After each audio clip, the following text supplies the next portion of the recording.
What's going on, Jerome's? So, of course, lots of things going on for the Vikings, but a lot of things going on around the league. So, I don't know, maybe we'll make this a daily thing, just a daily NFL news dump of what's going on around the league, sometimes non-Vikings related. So, the big story is Saquon Barkley, who was franchise tagged by the New York Giants, was away from the team. He's also on that Zoom call with other star running backs, trying to figure out how guys are going to get paid at the running back position, but I don't know, like he sort of crossed the picket line as he signs a new deal. Well, a new deal. Rap sheet. Surprise. The Giants' star running back, Saquon Barkley, agreed to terms on a new one-year deal worth up to $11 million, sources say. As Barkley gives himself a chance to beat the franchise tag, he gets $2 million signing bonus. Bottom line, Barkley is coming in and will be at training camp. Now, a lot of people point out, so his franchise tag for running back was just north of $10 million, and this new deal with up to 11, it ain't a lot. So basically, he was able to work out an extra $900K.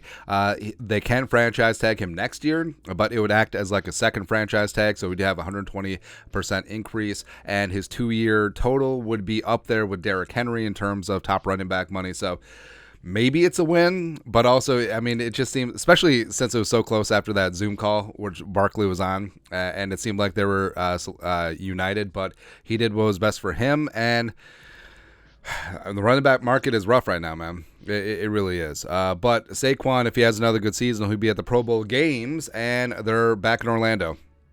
Great. So the Pro Bowl games last year was a lot of fun. Where they eliminated the game, which was a farce anyway. But they had some two-hand touch. They had a bunch of other various activities, a long golf drive, quarterback accuracy drills, wide receiver catching drills, all that stuff, and it was good. Frankly, it was a ton of fun. It was in Vegas last year, but but they're back in Orlando.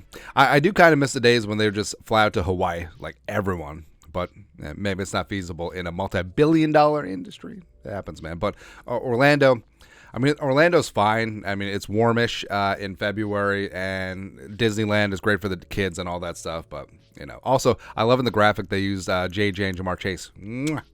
2019 LSU represent, man. That's right. Also represent is the Denver Broncos. So this is the Renaissance in terms of throwback uniforms, alternate uniforms and stuff. And the Broncos introduce these new white alternate helmets called Snowcap. And it incorporates the old Denver D logo, which they need to go back to full-time. Absolutely. And it looks good. It really does look good. Now, maybe it's a little bit of, I don't know, maybe they look like Syracuse a little bit, or the Fighting Illini, whatever, but this looks super clean and super mean. I really do like it.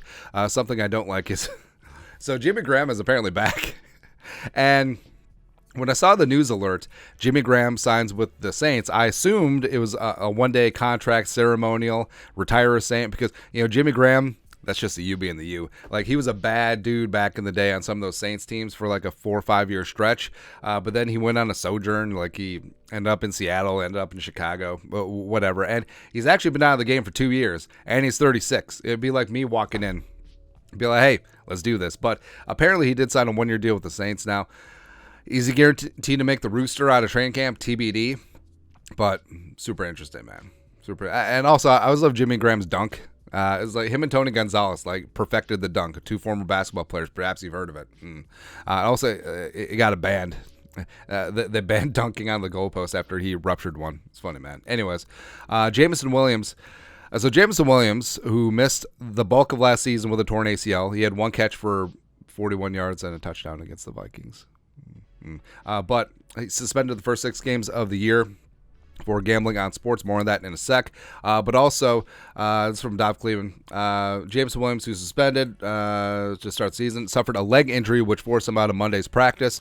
He'll miss a number of days during training camp. Dan Campbell said, I don't think it's significant, but it's enough where he's not going to practice. And Jameson Williams actually looked good.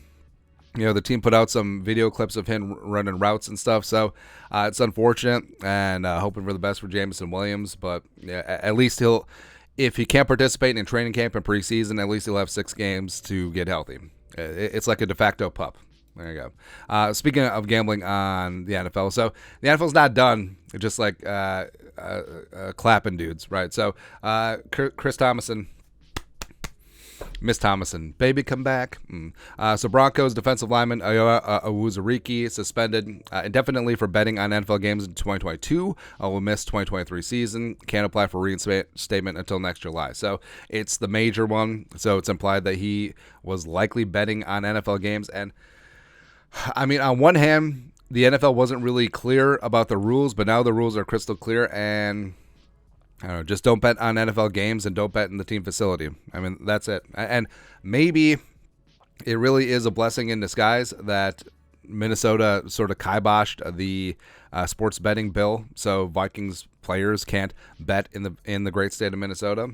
So maybe it is a blessing, but also it's super hypocritical that players can't use a lot of the sponsors of the league. And I understand betting on NFL games, that could lead to a slippery slope, but why can't guys have like a 6-team NBA parlay?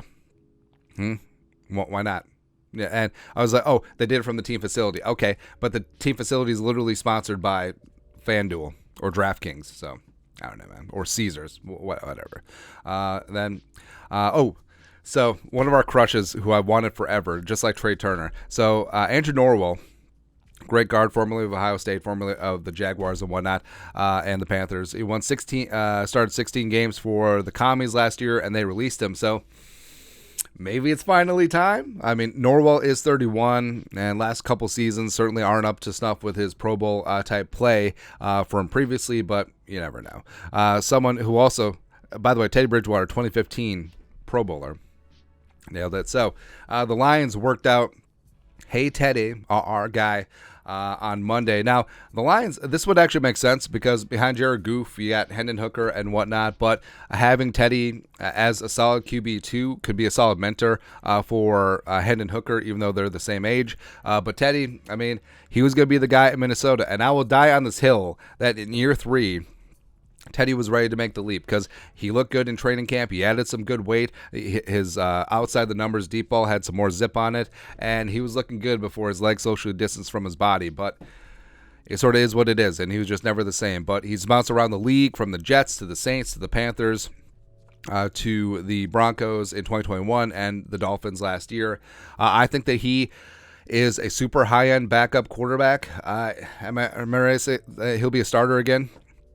Probably not. I think his career was put behind the 8 ball after that knee injury. But the fact that he's even on the field and even contributing on a team, I think that's fantastic, man. And it's so hard to say goodbye to yesterday. That's right, man. And speaking of which, so this is an NFL. Oh, one more. So CBS announced their announcing pairings for Week 1. Vikings going to be on CBS. There you go. WCC. Andrew Catalon, Tiki Barber, Matt Ryan. Matt Ryan returned to U.S. Bank Stadium for the first time since the comeback. I wonder if that will be brought up, as well as a sideline report of the great A.J. Ross. So I think it's fantastic, man. I think it's going to be really good. Andrew Catalon, I think, is underrated. He's had a couple of really good calls over the last couple of years. I think that he's probably the number 4 guy at CBS now behind Nance. Hello, friends. Kevin Harlan, Iron Eagle, sure, but we'll go from there. But it would be nice to get Kevin Harlan back here. Up high, down hard, the big ticket. I mean, Kevin Harlan's fantastic. National treasure, extremely, extremely underrated. Someone who I have no good transition. So Harbaugh apparently is going to get suspended. Michigan is set to be without Jim Harbaugh for 4 games due to recruiting violations. Now, they're all 4 non-conference games, non-Big Ten games, so it's not really that big of a deal. But it seems like a decade ago when Harbaugh was on the cusp of becoming the Vikings' next head coach. Remember that? Because him and Kwesi go way back like chiropractic, back with their Niner days. And Harbaugh flew in to TCO Performance Center Bar and Grill. Now, he thought it was a coronation. It turned out it was an interview, and then he went back to Michigan. He's like, I'm never leaving. And they got suspended. I don't know, man. But weird times. But that's it. That is the Tuesday NFL News Dump for July 25th, 2023. Let us know your thoughts and our thoughts in the comments section below. Subscribe for daily Vikings takes once worth of work. Put a little something in the Venmo, but till next time, Skol, production value.